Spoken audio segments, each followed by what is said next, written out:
We're starting, and there we go. We are live at Spawning with Board Games, and I have Eric Lee Smith with me, famous war game designer. How are you doing, Eric? Doing very well, thank you.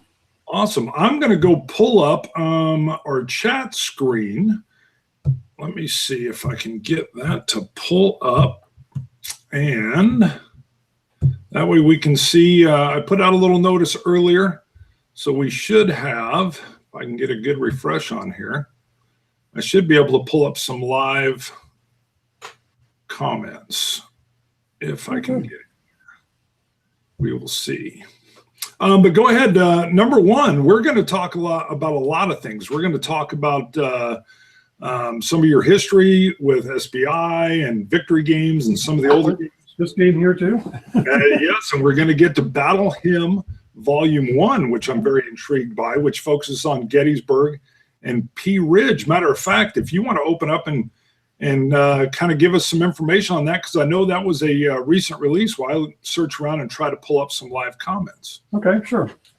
Well, it is just went shipped, I think, on March 1st, so it's my latest board game, and it's actually a fairly old one at this point. It was designed in 2012, 2013, originally to be both a computer game and a board game. The computer version came out in October from Slytherin of Gettysburg, and I recommend you all check it out. It's a $10 game available on Steam.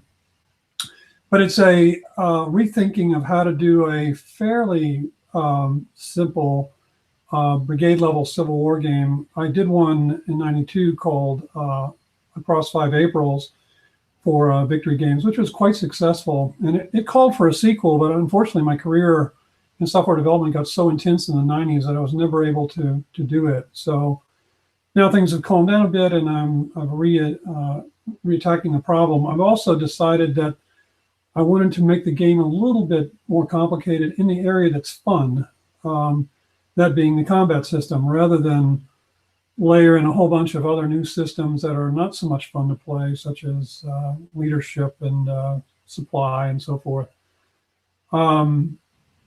Just keep more of the fun stuff. Yeah. I originally started designing it, I think back in 2009 or 2008, something like that. And I was going to make it a large-scale miniatures game where you would use little figurines, and when a unit took a hit and was lost, and take it off the map. But if it just take a demoralization, you tilt it down. And that was play tested quite extensively and was very popular. But ultimately, I pulled back from that and decided, well, yeah, but these maps are gigantic. I mean, Pea Ridge was, huge, and like I'd never be able to get Gettysburg on there or any other big battle. So I decided to back away from that and instead went into using a more traditional map size, which is 5/8 inch counters with hexes that are appropriate for that. Right. And I'm very pleased. I think the maps are astounding. We did them again for the computer game first, and they're based on the style of the 19th century etchings done by the War Department of the maps of the Civil War. So they're very reminiscent of that. So if you look closely at the maps, you'll see a moire pattern, a dot pattern, like it's an etching. Right. And so I think I'm really pleased with how that turned out. And also the counters on the board game version are stunning, I think. It's beautiful. Yeah, it looks good. I was even looking online, a lot of real positive comments on the map just from BGG. And a lot of folks, you've used that new hex style where just like the corners of the hexagon are kind of displayed. What's that? Do you know the name of that style? I call it the vertex style, or something like that, I think, the vertex style. I prefer that, and I'm sorry I didn't think about it. I mean, we only had 40 years in the industry to think about it. I'm surprised Redmond didn't think of it. I mean, really, it's the kind of thing he would have thought of 40 years ago, but didn't. Yeah. I don't know actually who gets the credit for that, but I think it's wonderful because it makes the maps look more naturalistic. Yeah, the first time I noticed it was with Academy Games when they did their version 2 of Awakening the Bearer. They had a kind of photorealistic maps, and they came in and used that style as well. I found it a little more difficult when they came out with their Guadalcanal game because there was so much heavy, jungle vegetation that I could lose some of those vortex hexes in there. Yeah.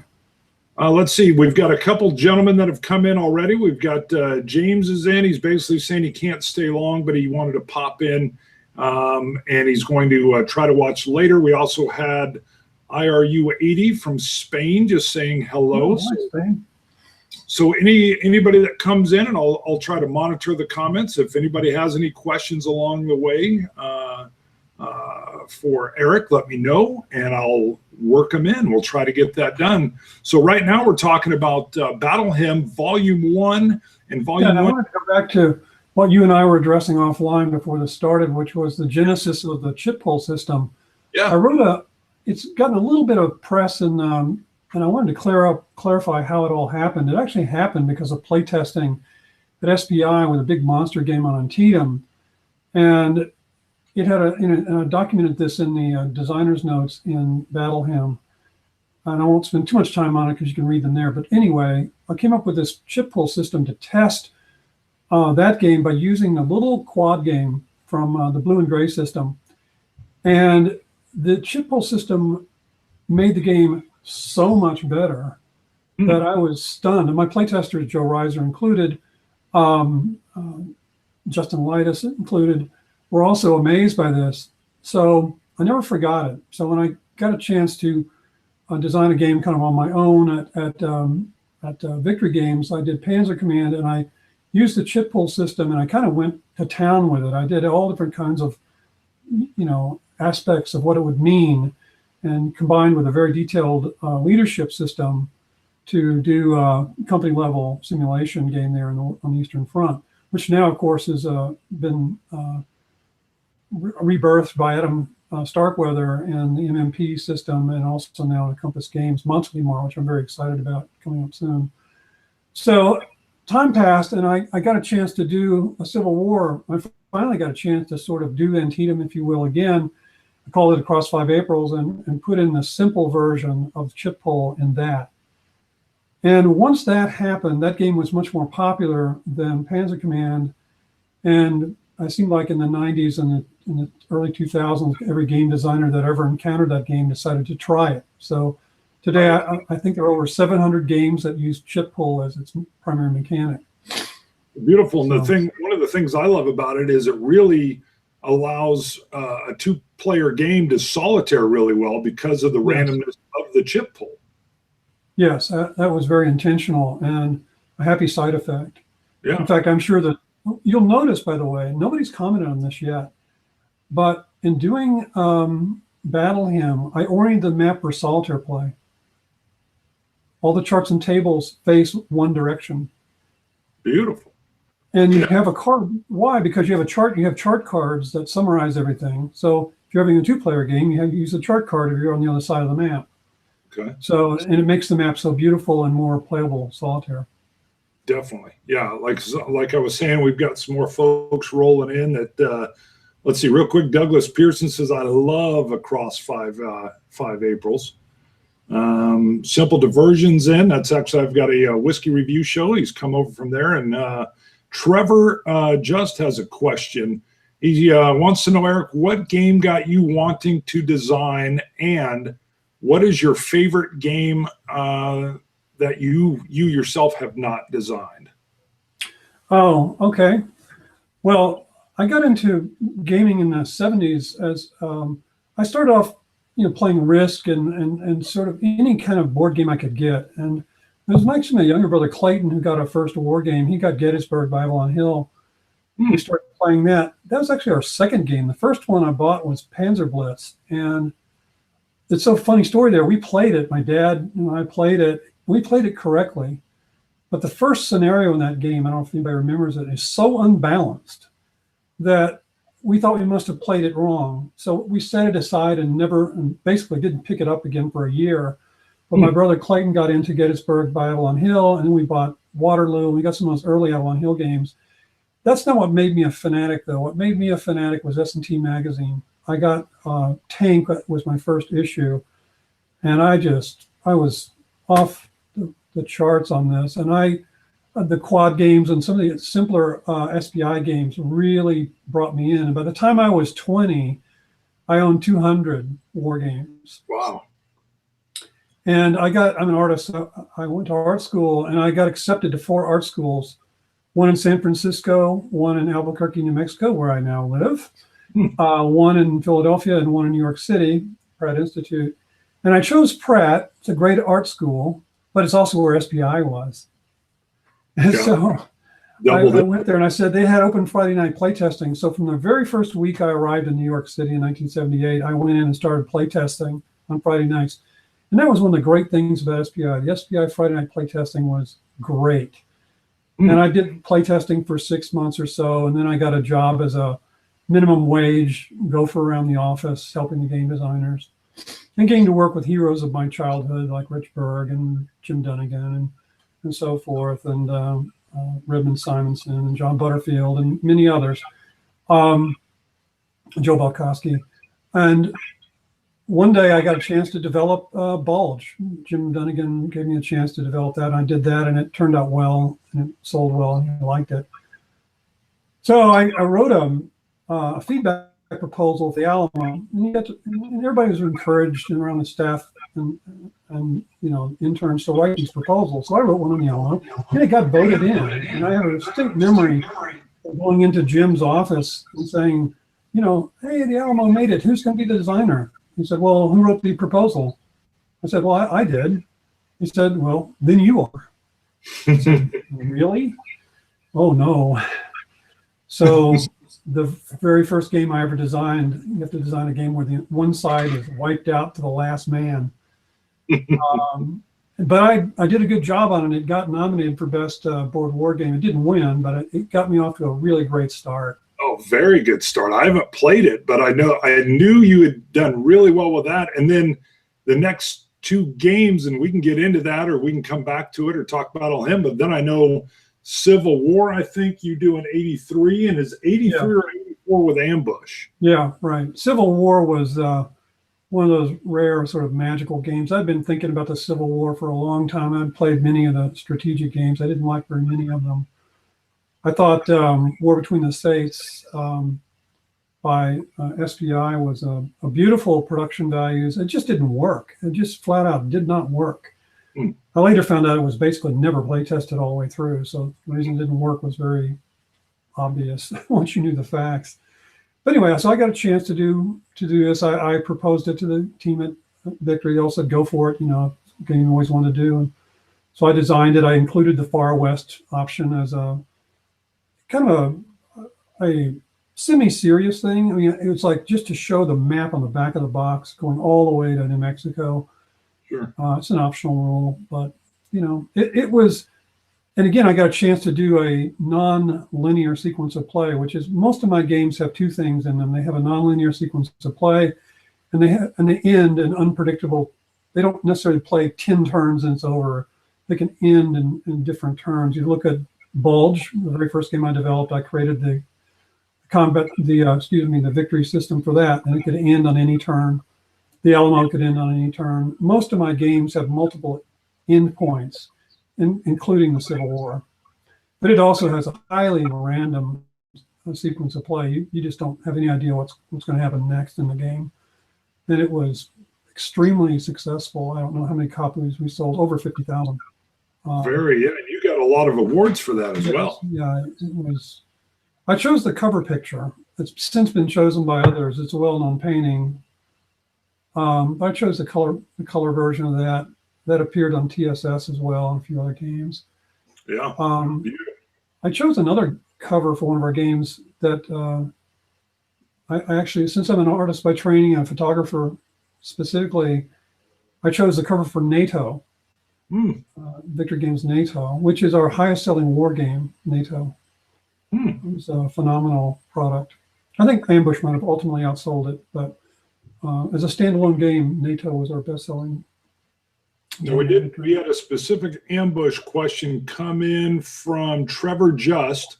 He'd asked, has there ever been any thought about bringing Ambush into an app version? I get asked that question at least twice a year, and have been for 20 years. Okay. Can you bring it back as a board game version? Can you bring it back as an app? Can you bring it back? And the long and the short of it is that was by far the most difficult game I ever worked on. I swore, and I did the ambush in the first module, and then the second module I collaborated with Joe Reiser, and then I sort of helped Joe take it off my shoulders. It was just agony to do. I think Butterfield feels the same way about it. It was just so painful that, and it's also been superseded a little bit now. It's the scenarios are really a 1-play or 2-play kind of thing. Sure. That said, I mean, it was phenomenally successful. I was very disappointed when Board Game Geek lost the history of all the posts. They had a crash a few years back. They lost all the previous posts on all the games. And that took down just, I don't know, dozens and dozens of incredible playthroughs that people had posted on Board Game Geek, that they were like novels. I mean, it was fantastic. Oh, that was the, I mean, because I know, I didn't know they'd lost those, but yeah, you would have people go on. Well, that was the strength of the system, is that you got attached to your crew or your team, your squad, as they went ahead, and it told such a narrative story along the way. That was my very first game that takes me out of the risk and strategic. Oh, really? Well, it was B-17 Queen of the Skies was first, and then Ambush right after. And I played those until, I mean, this is my original copy. Right.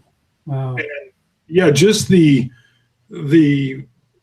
feeling of those stories. And it's real interesting currently, which is why I think you probably are even getting so many questions. So many of these new games that are coming in have these story-based, even Pandemic Legacy comes in. They're all kind of in these things. And here you've innovated. A lot of Euro games, actually. If you look behind me, you can see there's a lot of Euro games back in there if you look around. Euro games have been a huge deal and a big part of my life for many years. Back to Ambush for a second. My main contributions on that, besides development of the system, was I was the one that created the campaign system that connected the soldiers and the points that you got and all that. And I think that in retrospect, that was crucial in the success of the game. It never occurred to either John or I to publish the scenarios in order. And one of the things fascinating was that there's a whole group of people out there that buy all the modules and play them in order, which is really fascinating, which means that you have this paratrop to Destiny, which is one of my scenarios, which oftentimes kills half your squad. That happens right away before you've developed any experience. So beware, guys. You might have to play that one more than once to get past it alive. Yes. No, yeah. I mean, again, I'm sad now that you told me a bunch of those were lost when they upgraded, because you're right. You had novelizations almost of their. There were amazing numbers on them, but they're all gone. They talked about it. It was years ago it happened, but I was very disappointed. I used to go in there and read them. So the one thing, back to my Battle Hymn game for a minute, just so that you all know, I'll talk about that. So there's other games that are in the system that are very far along, actually. The final maps for Shiloh and Bentonville are almost done. They'll be done by the end of next week.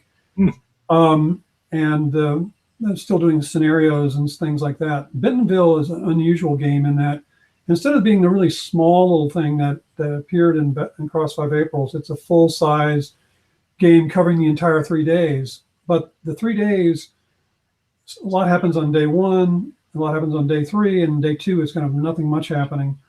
So I'm going to have to design some interesting things. One of the things I'm going to attempt is a solitaire system for brigade-level Civil War games, which I don't know if it's been done. You let me know if you know of any that are out there. I'm going to give it a shot and see what I can do.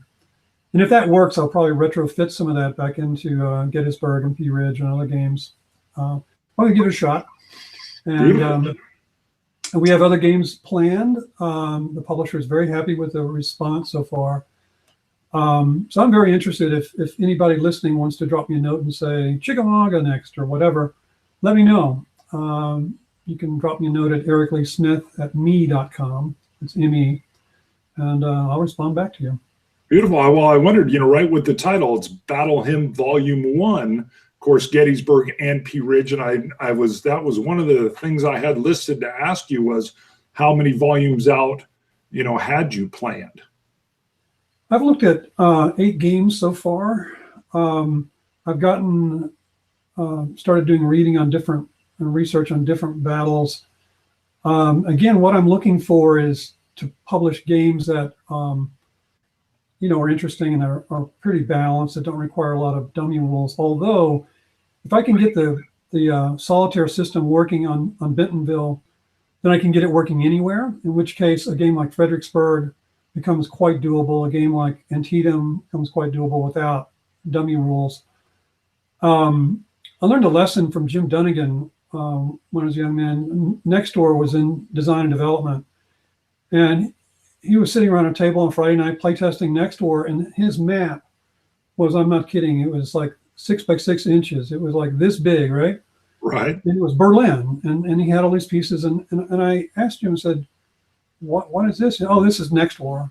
I said, okay, but it's only like a tiny little piece of it. I said, yes, but if I can get the system working here, then I just scale it to the rest.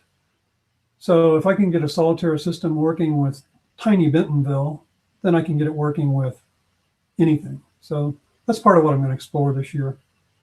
Now, what gives you the most trouble when you're working on a solitaire system? From your... It's very easy to answer that. It's the AI, making the AI, the artificial intelligence, play a decent game. And Ambush, it's all scripted. So, but in other games like Mosby's Raiders, which I did, and some of John Butterfield's games, obviously, there's systems that you have to create, and they're pretty elaborate. They're basically computer games, essentially on paper. And they can be driven by cards or tables and charts and so forth. But it's coming up with a simple AI that people can actually handle. Now, in the case of this Civil War, my gut instinct is probably to use some other techniques, like having you flip from one side to the next. For example, let's say you're playing Fredericksburg, for example. Well, you'd be playing the Confederate and the system would be playing the Union, but there might come a turn which would flip. And instead, suddenly the Confederates are being played by the AI and you are in control of the Union.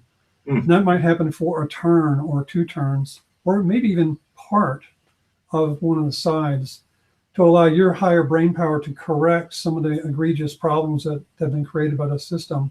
Right. This is one of my concepts, and I'll see if it works. My gut instinct is that it will.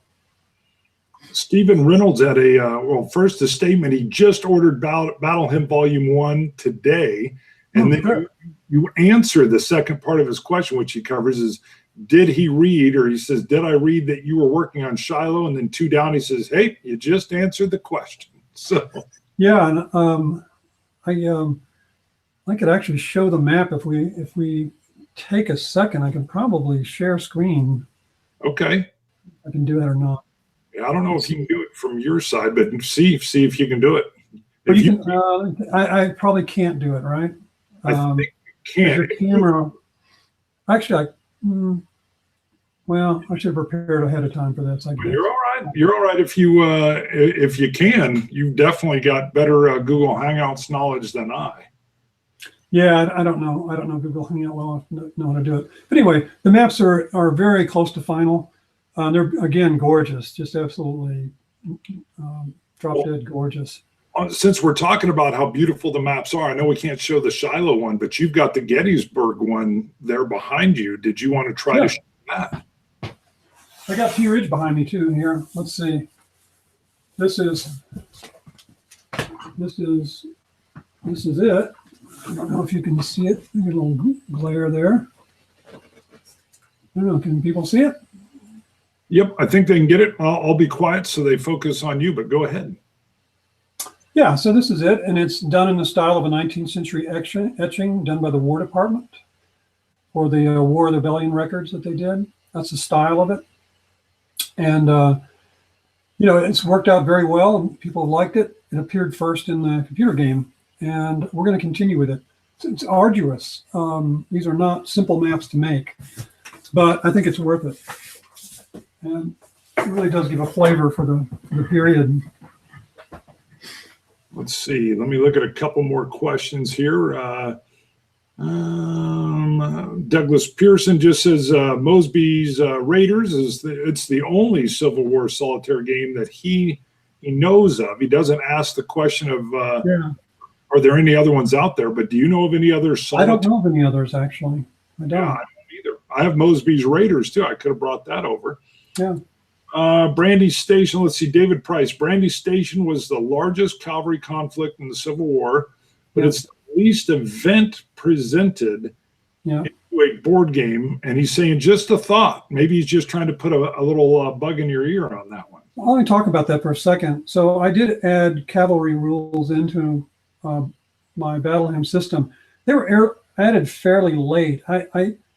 Cavalry doesn't really matter in most battles. It really doesn't. Gettysburg is a perfect example.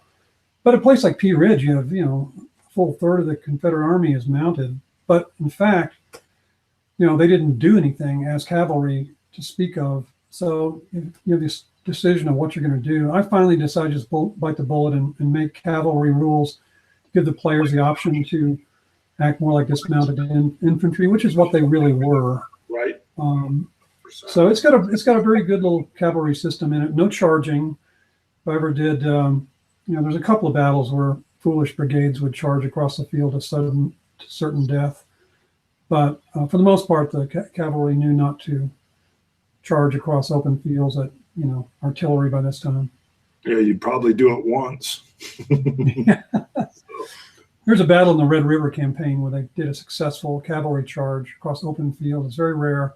I forget which one. It was Mansfield or Pleasant Hill. I'm not sure now which one it was. I think it's Pleasant Hill. Let's see. Osbon Dweefen says, cool looking map with an exclamation point. He loves that map.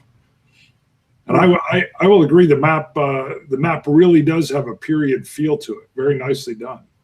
And it uses big counters. And because there's no stacking, it's actually a very easy map to use. Plenty of room, all the charts and tables there. It's a player's map too. Yes, Douglas Pearson brings up that the Peloponnesian War, I think by Mark Herman, does a solitaire where you do flip sides based on, I think, how far you push the other side, and then it flips. Yeah, I forgot about that game. I knew I heard the idea somewhere. That's probably from Mark. He's done a lot of solitaire games too. Yeah. I know I do a ham tag segment. Judd Vance loves that game and happened to be out in New York City. And I think he met Mark there. Well, I know he met Mark there because he helped him do an unboxing. But I think Mark actually gave him his Peloponnesian work because Judd couldn't find it. That's great. Oh, it was awesome. Now, how long did it take you? I think you said you were working on it a couple of years, but maybe that's just specific. How long have you been working on Battle Hymn for? Just a couple of years, or were you talking? Well, it was very fragmented because we had a computer game company, and it took me about 2 months to design the main system, and I was doing other things during that period. And then each battle takes a differing amount of time depending on how much research you need to do. Gettysburg is incredibly easy to research. They literally know, every field, every tree almost. So it's the easiest. And the order battle has been done 30 years ago or more. It's an easy game to do research on. Pea Ridge, not so much. And Bentonville, certainly not. I think I'm doing stuff that's never been seen by anybody. In fact, I contacted the foremost historian on the battle and asked him, your map shows this big mass of trees behind this swamp here. Is that really true? He said, well, nobody really knows. And it's like, nobody knows? And I'm like, wow, that's amazing. So I'm gonna send my final map off to him to get his comments on the road network as I've defined it and on the trees, because he's the foremost expert on it. And so different battles have different amounts of detail available on them. It's getting more and more out there all the time. It's easier and easier to research. When I did it originally, there was no book on it at all, not one single book. So I had to piece it all together from reading the reports, and it was very difficult to do actually early on. Do you have a preferred author with the Civil War that you enjoy reading the most? Well, the guy, what's his last name? His last name is Hess. His first name, let me see.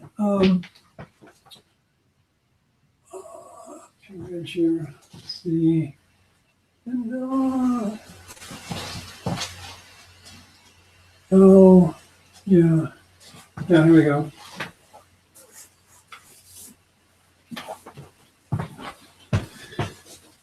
Yeah, this book here, I can highly recommend. These two authors are very good, William Shea and Earl Hess. And Hess especially does really, really useful books for war game designers, but they're very good writers, and I like them. I read a lot of the different authors. I don't really have. I mean, Shelby Foote, I've read that entire way through. I'm almost done with the 3rd volume right now. Yeah, that's amazing, isn't it? Oh yeah. And even knowing the backstory that, he'd of course written them, but they hadn't been as popular until Ken Burns' series comes out. And, he claims, I watched some of his interviews afterward, and he says, Ken Burns basically turned me into a millionaire.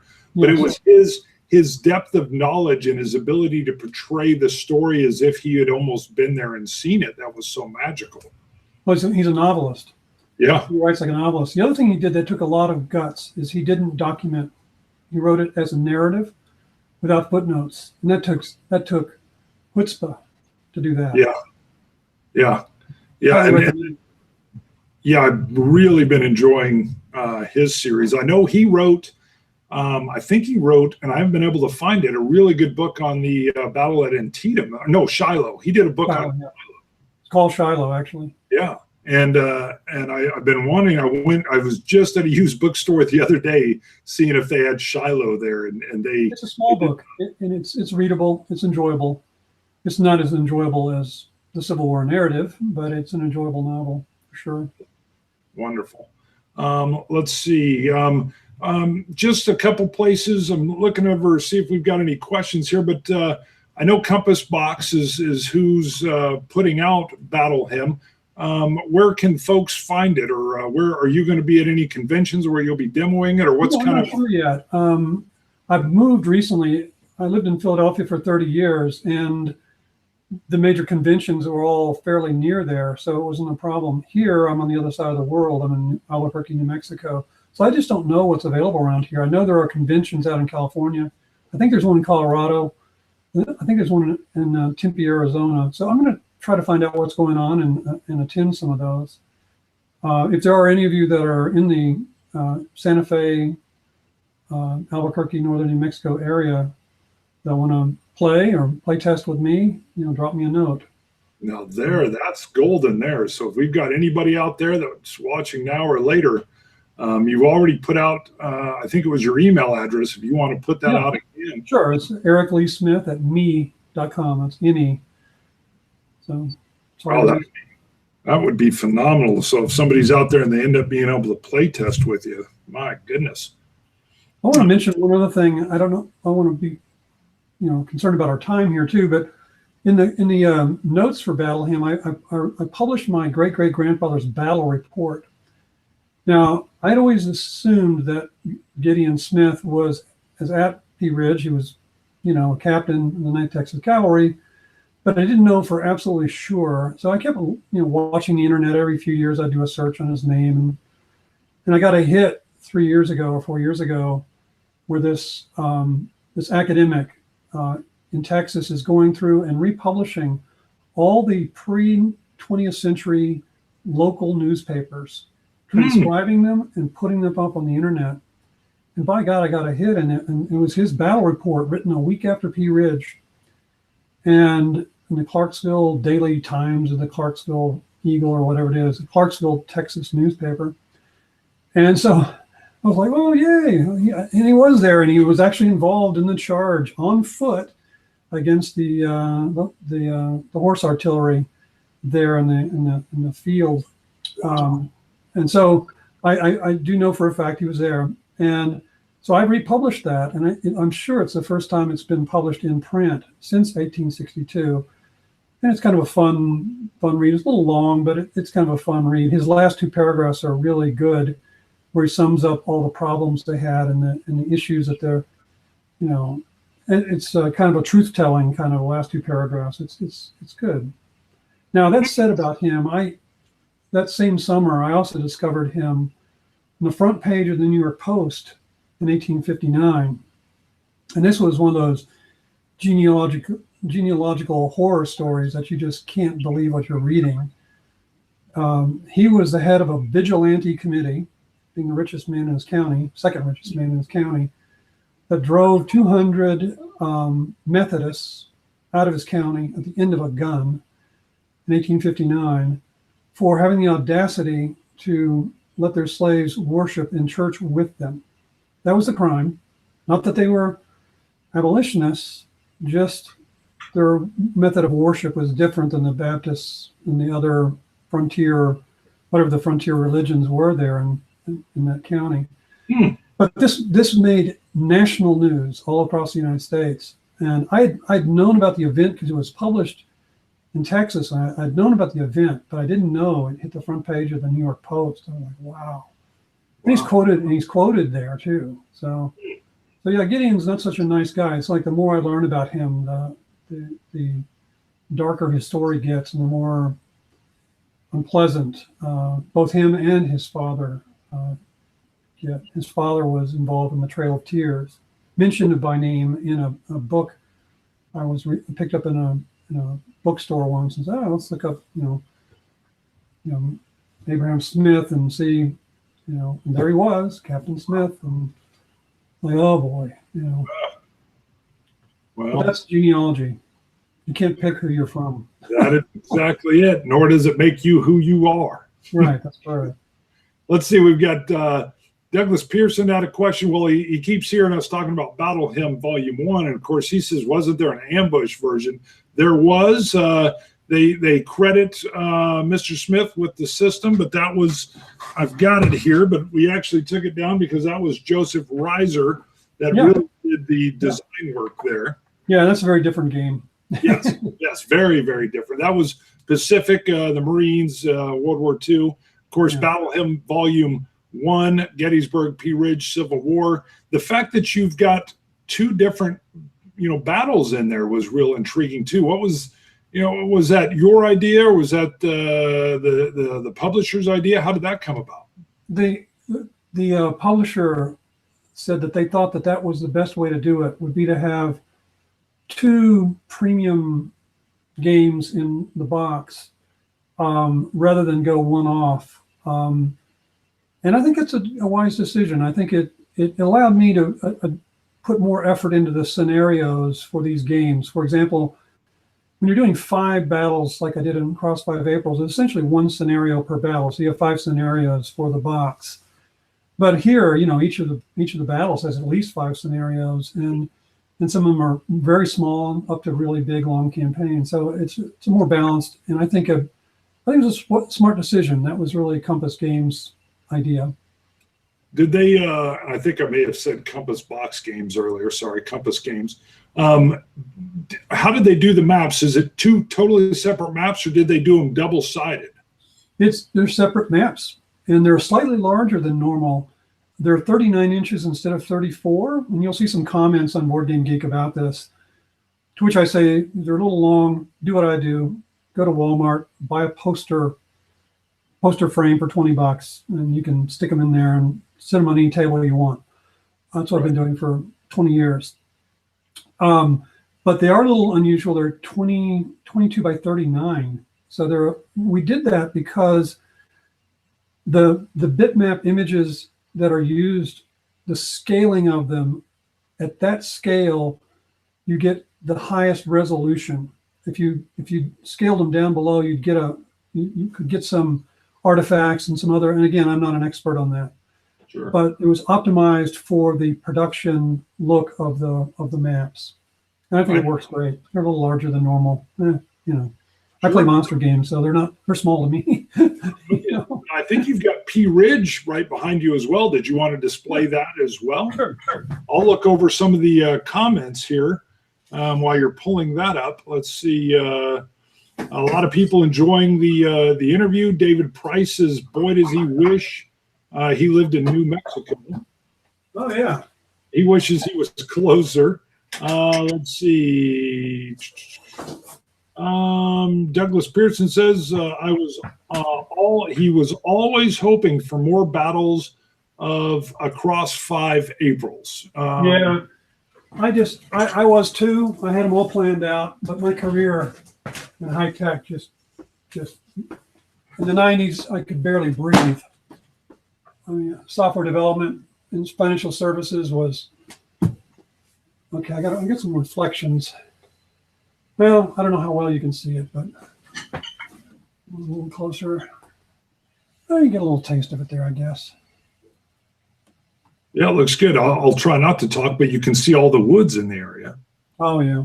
Virgin forest, never cut before. Faulkner writes about that in his novels. And it never really occurred to me, as I'm doing these battles, that we're talking about the cutting down of all the ancient forests, and that's what Pea Ridge was. It was ancient forest, most of it. You can see I used some of it's been partially cut down, and it's some scrubby stuff, but it was virgin forest, just like a lot of Shiloh would have been virgin forest too. Many other places, not Gettysburg. No, not Antietam. Let's see. We've got another great question here. Trevor Just says, outside of Civil War, what other war do you enjoy designing for or around? I guess I've done different eras. I'm not as prolific and as broad as some designers. I guess if I was starting, I start by topic and by if I come up with a game system that I think will be unusual and interesting for it. And that way I'm a little bit like Richard Berg. That's kind of the way his brain works. And Jim Dunnigan too. So I'm kind of agnostic about the topic. The one thing I don't know much about is modern stuff. I don't really have much interest in, say, 1980 or even 1970 to now. I just don't have that much interest in that. Although I did like playing modern battles, quads and things like that. I'll play that stuff, but for me designing it, it's just not where I want to spend my research time. I would love to do some more. I like 19th century stuff. I would love to do a Napoleonic series, and perhaps I'll get a chance to do that. I don't know. We'll see. Now I know even when I was kind of looking up some of your bio, I saw that you were doing a lot of high tech work. And yeah. Have you since retired? Are you retired from that? No, I'm not. I'm an entrepreneur, so I've started companies all my life. SPI is one of the few, and Evelyn Hill are two of the few I didn't start or join a startup. So, no, I'll probably never really retire per se, but no, I moved to New Mexico, and I'm getting involved in the startup scene here, and I'll end up doing something in. I'm hoping to actually get into helping create a game design program at one of the universities here. I've wanted to do that all my life, and there are big programs in that now at Drexel University and many others. I think there are over 50 programs in the country now. Alan Emmerich taught for years in California, but they closed his program, which I was shocked by, because he's one hell of a game designer, certainly the best game developer, I think, in the entire business. Wow. Well, go ahead. Sorry. Pardon me? No, sorry, I cut you off there. No, and I was just saying that they killed his game design program, which is unfortunate because he's an amazing guy, amazing teacher. Well, I've seen a lot of computer game designing classes, even college level, that oftentimes open up with the study of just analog or cardboard paper design, because it gets them so in touch with how do you make a system actually function before you're trying to move it onto that computer version. So that's correct. I mean, as far as I'm concerned, all the first-person shooters out there, they're all the same game. They're just a different scenario, a different setting. So the action is really in board games. That's where new game systems are created, turn-based games especially. Real-time games, there's very little innovation in the game systems. There's a tremendous amount of innovation in setting and graphic production and other things, but not in the game system. So yeah, it's smart, and it's really where you need to start. One of my favorite, when people ask me, what's the difference between being a game designer and being something else? Well, here's this being a game designer. Let's look at chess. Let's radically redesign chess. Like, okay, well, so there's a thing called a sequence of play. Let's start there. Right now, it uses the same sequence of play as almost every other board game ever created until the 1980s, which is I go, you go, I go, you go. And then the pieces interact. So that's all it is. Well, you can change things. What if you did a simultaneous movement? What's that? Well, write down your move. That's all you got to do. Just make that one change where you write down your move and your opponent writes down their move, and they're resolved simultaneously, and see what happens. Well, it's a completely different game. Right. That's what a game designer does. It's the sequence of play is the core of, and then there's other systems that also interact with it. I mean, in that regard, Battleham has the same, system in a way as Cross 5 Aprils, with one change, and that is initiative. In this game, if you have the initiative, you get to decide when the combat occurs for your side. And believe it or not, it's a small change, but it's really a big impact. And other than that, the secondary system, which is the combat system here, is radically different than the Cross 5 Aprils. And there are small changes elsewhere.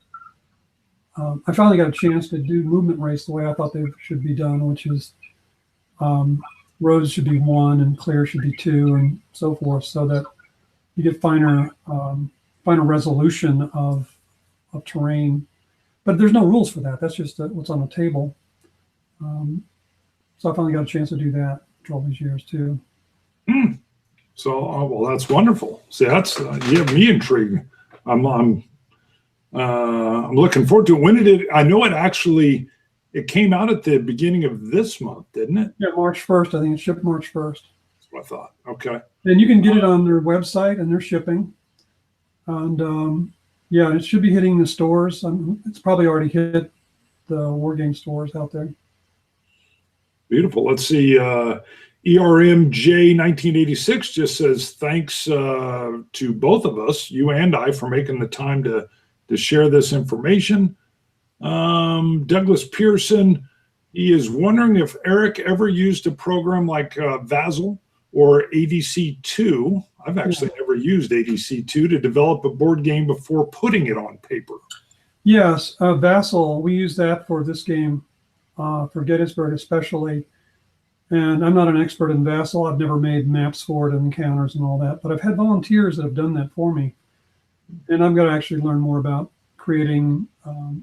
I've decided that Shiloh and Bentonville will be play tested remotely, exclusively on Vassal. Because the paper production of the prototypes for me is it is so arduous, and there's no guarantee that players will actually play test and give you useful results. So you can send out a lot of stuff that doesn't result in any useful tests.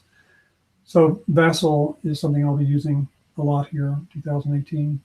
Wonderful. Let's see. Jeff White first says hello from Ireland, and then he asks, is there any interest?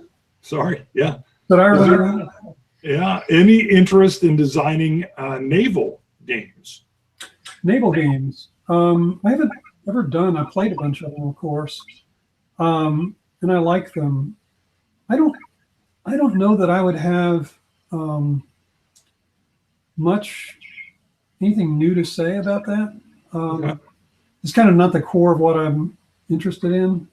Well, I know you get a lot of credit. I mean, I hear great things the way you actually abstract the naval battles in Civil War. Yeah, I spent a lot of time on the naval campaign in Civil War. It's got, I think, probably the most detailed naval system in the games of its type. That's because it was really important. Yeah. And I did my best to make it fun and playable, but still detailed enough to accurately show what really happened.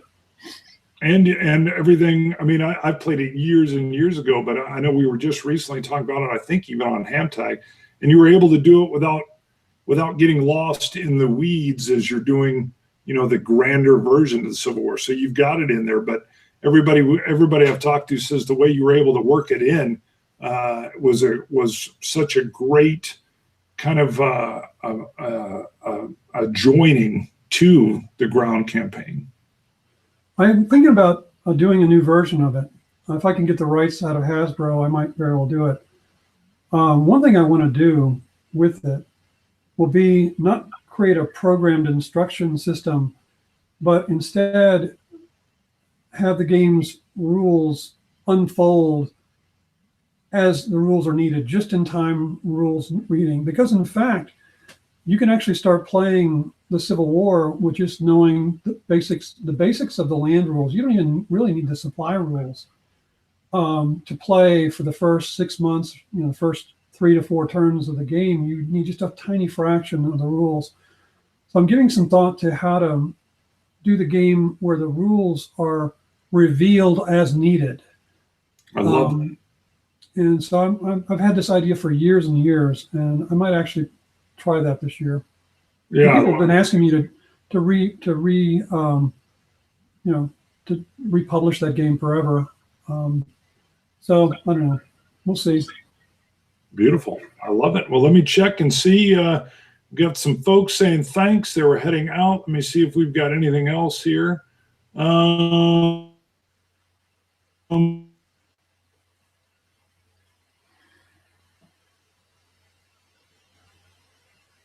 And fascinating if you were to dive into that sphere. I think just anything on the Napoleonic side. Yeah, I've always enjoyed playing Napoleonic games, and I've read quite a bit about Napoleon and his campaigns, and have very fond memories of the quad games by SBI and other and they've been plumbed a lot. There's not a whole lot new to say there, although I think if you look at Battle Hymn and how different it feels, I mean, it really feels like a tactical game. It really, to me, the combat system there feels radically different than most brigade level games. And that's because of its kind of miniatures oriented approach of doing things.